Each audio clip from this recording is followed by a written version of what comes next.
एक अकेला टाटा पूरे पाकिस्तान पर भारी है। वैसे सुनने में किसी फिल्मी डायलॉग जैसा लगता है, लेकिन है 100% सच कि टाटा ग्रुप जो है वो पाकिस्तान की सारी इकोनॉमी से बड़ा है। इसका मतलब है वो ये कहना चाहते हैं कि ये जो आइडिया ऑफ इंडिया है it is successful then the idea of Pakistan. और जो पाकिस्तान के साथ उस वक्त जो अलहदगी हुई वो बिल्कुल ठीक थी। वो कहते हैं कि पाकिस्तान की टोटल जीडीपी तो $341 बिलियन है, जबकि इंडिया की एक कंपनी टाटा ग्रुप जो है वो तकरीबन $365 बिलियन का है। उनकी आप जीडीपी सिर्फ उनकी अपनी की देख लें कि उनकी अपनी ग्रोथ कितनी है। हमारे पास क्या है, वी डोंट इवन हैव कि हम पेपल के ऊपर अभी तक हमारे जो आईटी मिनिस्टर साहब हैं उमर सैफ आई थिंक, तो वो अभी तक पेपल के मामले पे जो है वो बड़े कंफ्यूजन के शिकार हैं। उन्होंने अभी तक उस पर कोई क्लैरिटी नहीं दी। पाकिस्तान में ये खबर जो है वो पूरे में हर तरफ बात की जा रही है, फैल चुकी है और लोग बार बार एक दूसरे को ना सिर्फ बता रहे हैं बल्कि मीडिया तक में ये बात डिस्कस की जा रही है कि भारत की टाटा कंपनी की वैल्यू जो है वो पाकिस्तान की पूरी कंट्री की जीडीपी से भी ज्यादा है। और यकीनन इसके बाद कुछ लोगों को तो शर्मिंदा हो जाना चाहिए कि हमने पाकिस्तान का क्या हाल कर दिया है, हमने पाकिस्तान की इकोनॉमी का क्या हाल कर दिया कि भाई टाटा जो है it is bigger than the entire the GDP of the country. In reality क्या कह रहे हैं वो?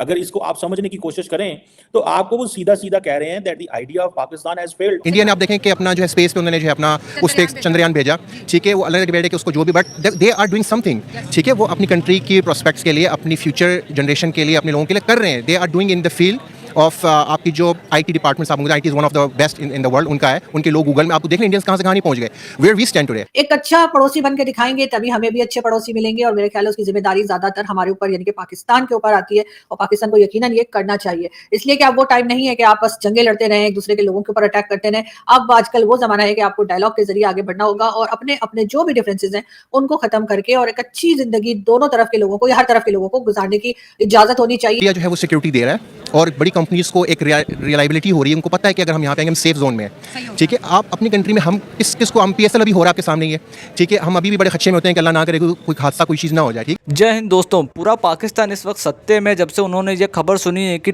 सिर्फ भारत की एक कंपनी टाटा अकेले पूरा पाकिस्तान खरीद सकती है, जिससे पाकिस्तानियों को ये अंदाजा तो हो गया है कि पाकिस्तान और भारत में जमीन आसमान का फर्क है। हम लोग मतलब ये लोग कंपेयर करते हैं भारत से, तो मतलब कंपेयर करने लायक भी नहीं है पाकिस्तान भारत से। दोस्तों, अगर आप लोगों ने अभी तक वीडियो को लाइक नहीं किया है तो वीडियो को लाइक और चैनल को सब्सक्राइब जरूर करें। पाकिस्तान की हालत दिन पर दिन बद से बदतर होती जा रही है। अभी तक 12 दिन हो गए उनके चुनाव को लेकर, लेकिन अभी भी कोई प्राइम मिनिस्टर नहीं बना। भारत की एक कंपनी टाटा जिसकी वैल्यू $365 बिलियन है, जो कि रिपोर्ट्स के मुताबिक पूरे पाकिस्तान की जीडीपी से ज्यादा है। और ये खबर पूरे पाकिस्तान में फैल चुकी है कि मतलब भारत की एक कंपनी से हम लोग इतना पीछे है। ऐसी पाकिस्तान की दुर्दशा देख के पाकिस्तान की पब्लिक भी पाकिस्तान की सरकार से हड़ी हुई है और वहाँ की पब्लिक ये भी कह रही है कि पाकिस्तान को मोदी जी जैसा लीडर चाहिए जो पाकिस्तान को संभाल सके, क्योंकि पाकिस्तान में जो भी सरकार में आता है अपनी जेब भरता है, फिर दूसरे देश चला जाता है मुल्क छोड़ के और पाकिस्तान की आवाम को छोड़ जाता है आटे को लेके लड़ने मरने के लिए। चलिए वीडियो आगे देखते हैं। इनका ये कह रहा है कि टाटा ग्रुप जो है वो पाकिस्तान की सारी इकोनॉमी से बड़ा है।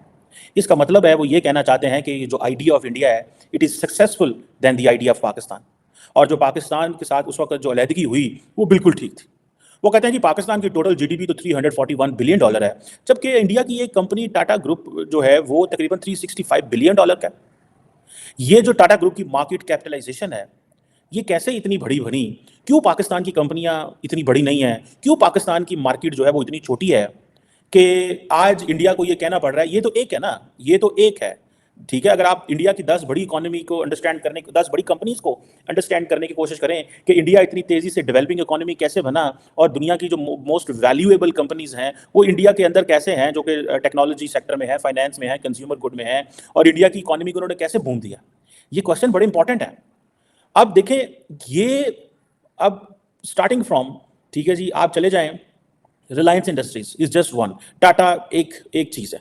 रिलायंस इंडस्ट्रीज जो है एक दैट इज अनदर, जिसे वो कहते हैं कॉन्ग्लोमरेट है, जिसके अंदर लार्जेस्ट कंपनी है इंडिया की मार्केट कैप के हवाले से। पेट्रोकेमिकल्स को देखती है, टेक्सटाइल को देखती है, एनर्जी को देखती है, नेचुरल रिसोर्सेज को, रिटेल को, टेलीकम्युनिकेशन को, भाई क्या क्या नहीं देखती वो। सो रिलायंस जो है as a company Saudi Aramco के साथ मिलकर काम करती है। सऊदी अरामको के साथ हम सऊदी अरामको को रिक्वेस्ट करते हैं कि भाई आओ पाकिस्तान के अंदर और आके थोड़ी बहुत आके इन्वेस्टमेंट कर जाओ। वो कहते हैं सॉरी भाई, हम आपके मुल्क में आके पैसा नहीं लगाएंगे, हमें पता ही नहीं आपके मुल्क में होगा क्या। सोशल मीडिया के जितने बड़े बड़े प्लेटफॉर्म्स हैं, आप देखें फेसबुक से लेके गूगल से लेके जितनी भी बड़ी बड़ी कंपनीज हैं अराउंड द वर्ल्ड, उन सब ने अपने अपने ऑफिसेज इंडिया में खोले हैं and they are the billion, ठीक है, ये बिलियनर्स कंपनी है, उन्होंने अपना पूरा सारा वहाँ पे, उनकी आप जीडीपी सिर्फ उनकी अपनी की देख लें कि उनकी अपनी ग्रोथ कितनी है। हमारे पास क्या है, वी डोंट इवन हैव कि हम पेपल के ऊपर अभी तक हमारे जो IT मिनिस्टर साहब हैं उमर सैफ आई थिंक, तो वो अभी तक पेपल के मामले पे जो है वो बड़े कन्फ्यूजन के शिकार हैं। उन्होंने अभी तक उस पर कोई क्लियरिटी नहीं दी कि अब क्या होने वाला है, कब उस पर हम पेपल को कब तक यहाँ पे ला रहे हैं। सर अमेजोन बैन हो गया, अच्छा भलाया हुआ। जी बिल्कुल, देखिए अमेजोन तो it's so far, it's a far related thing है कि अमेजोन से पहले हमारे पास हम अपनी जो आप ट्विटर को देख लें, आज हमारा पॉलिटिकल इतना क्राइसिस है कि ट्विटर भी ब्लॉक है इस टाइम पे तक, ठीक है। सो जब तक हम अपने पॉलिटिकल क्राइसिस से ओवरकम नहीं करेंगे, हम अपनी देखें हम कंज्यूमर, आपका कंज्यूमर इंडेक्स है, आपकी बहुत फैक्टर्स इन्वॉल्व होते हैं इसके अंदर।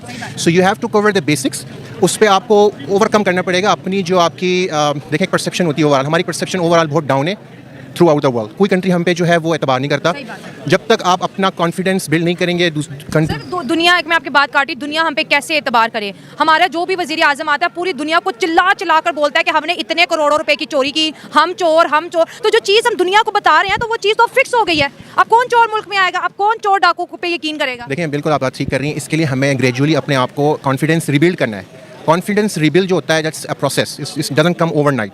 वही मैं बात कर रहा हूँ कि आपको ग्रेजुअली इसको रिबिल्ड करना है, इट टेक टाइम। उसके लिए हमें लीडरशिप चाहिए। सो किसी भी कंट्री का लीडर होता है जो कि अपनी कंट्री का एक आपको एक स्टैंड अप, एक मोमेंटम देते हैं और कंट्री थोरोली फिर उसके ऊपर आती है। और फिर आपको जो है, आप देखें आपके सामने एग्जांपल्स है, बांग्लादेश इज नॉट सो फार, हमारे से ये लगा हुआ है। Look at there GDP today कि वो कहाँ खड़े हैं, उनकी आप GDP ग्रोथ देख लें, उनकी करेंसी देख लें, हमसे वो कितने आगे निकल गए। इसी तरह आप अफगानिस्तान को ले लें, देयर आई मीन अभी तक क्राइसिस है वहाँ पे, ओवरकम नहीं है, but look at their difference between are. तो हम सब कॉन्टिनेंट में सबसे पीछे रह गए।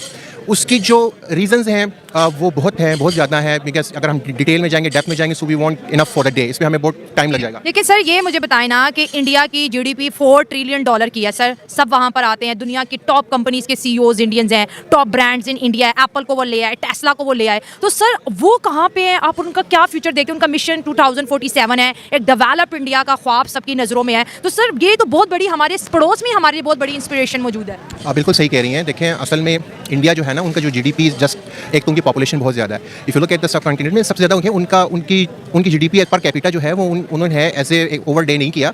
उनकी पॉपुलेशन स्ट्रेंथ ज़्यादा है। फिर उन्होंने उनकी लीडरशिप ने शुरू से वो स्टेप लेते रहे हैं। आप देखें पिछले 4-5 साल का उनका आप स्टैटिस्टिक्स निकाल लें, यू विल सी कि उनकी स्टैटिस्टिक्स कितनी ग्रो की उन्होंने। ये जो मैंने आपको जस्ट एग्जांपल दिए कि फेसबुक, अमेजॉन जैसे कंपनीज वहाँ पे आकर अपने ऑफिस बिल्ड किए हैं, तो it just doesn't come like this. उनको वहाँ पे सबसे देखें, किसी भी इकोनॉमिकल कंट्री में अपने इकोनॉमिकल ग्रोथ के लिए सबसे पहले इंडिकेटर होता है सिक्योरिटी। सही बात है, ठीक है। इंडिया जो है वो सिक्योरिटी दे रहा है और बड़ी कंपनीज को एक रिलायबिलिटी हो रही है। उनको पता है कि अगर हम यहाँ पे आएंगे हम सेफ जोन में हैं। ठीक है। आप अपनी कंट्री में हम किस को हम PSL अभी हो रहा है आपके सामने ही है, ठीक है। हम अभी भी बड़े खच्चे में होते हैं कि अल्लाह ना करे कोई हादसा, कोई चीज़ ना हो जाए, ठीक है। सो देखें अभी तक आपके फॉरेन प्लेयर्स, फॉरेन लोग यहाँ पे आने से कतराते हैं। So security is the main and upmost आपका जो पहला इंडिकेटर है। We have to work on. स्ट्राइकें होती हैं, आवाम किसी भी चीज़ पे हल्ला बोल देती है। जब लास्ट टाइम मर्सिडीज़ का जो यहाँ पर आपको पता है उसका शोरूम जला दिया गया, तो सर हम जैसे काकड़ साहब 15-16 महीनों के लिए वज़ीर आज़म बने, प्रेस कॉन्फ्रेंस करके कहा कि इंडिया से कश्मीर के लिए 300 जंगें करेंगे। सर ये शायद मजाक में बात करते हैं या फिर इनकी नॉन सीरियसनेस है, लेकिन ये चीज़ जब आलमी दुनिया में जाती है तो वो पाकिस्तान के अंदर अमन को बहुत लो लेवल पर कंसिडर करते हैं और इंडिया को बहुत ज़्यादा प्रायोरिटी देते हैं। अब तो इस्लामिक वर्ल्ड भी शिफ्ट हो रहा है टुवर्ड इंडिया। एग्जैक्टली आप देखें उसके पीछे आप अगर आप रीज़न देखें ना कि हम लोग कितना अरसा हो गया है कि हम अपनी पॉलिटिकल जो डिबैकल है इसके अंदर हम स्टक हुए पड़े हैं। हमने उससे बाहर देखा ही नहीं कि लोग